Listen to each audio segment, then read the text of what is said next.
Good afternoon. This is Revkin with Right to Nonviolence. I'm here with Yussuf Auf, judge in Giza, and he's going to tell us a little bit about the constitutional developments in Egypt and where the situation is headed. So, Yussuf, the Constitution was approved by referendum last month, but there are a lot of concerns about the role of religion, protections for minorities, and also continuing ability of the military to try civilians. What are the main concerns about the Constitution, and do you think they can be overcome, or is this a Constitution that will need to be amended in the next few years? Well, I think that the problem started with the Constitutional Assembly itself.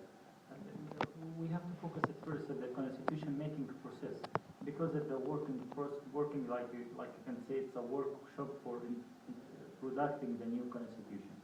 The concerns about the Constitutional Assembly are mainly about absence of the minimum of consensus between the political forces, and the second point relates to it was dominated by the Islamists. My concern about this point is that Constitution should not be written by the majority, should be by consensus. So those 2 points affected the whole process of making the new constitution.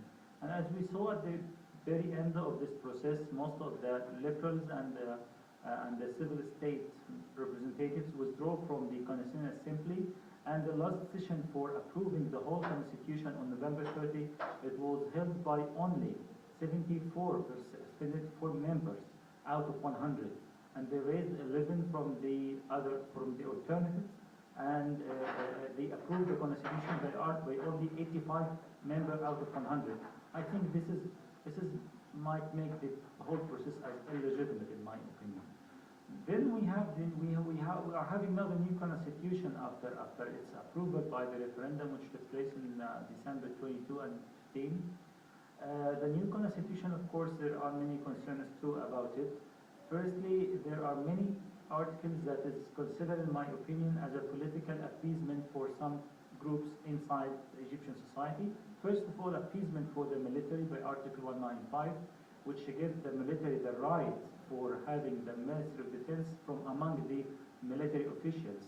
And this is something very new in Egypt, despite we had a long history of military ruling for Egypt over 60 years now. During that 60 years, we haven't had any one article or provision in the constitutional law which mentioning that the Ministry of Defense should be appointed from the military officers. This is a big problem. So I'm wondering now why this point added to the new constitution. Another example for this political appeasement was Article 3. Article 3 mentioned that it is a right for the non-Muslims in Egypt to apply their religious law in the personal status disputes. And actually, this is also one of the points that is undisputed in Egypt from a long, long time.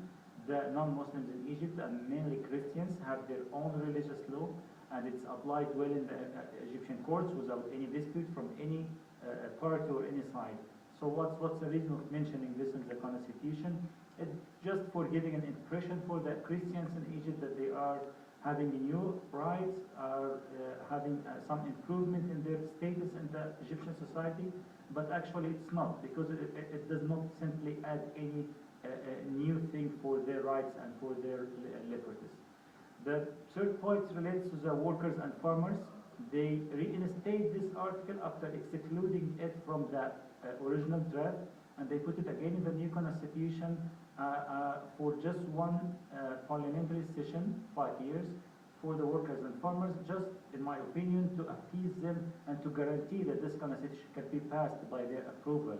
Because as you might know, that workers and farmers are a huge segment in Egyptian society, and if you have some sort of opposing them or refusing the right,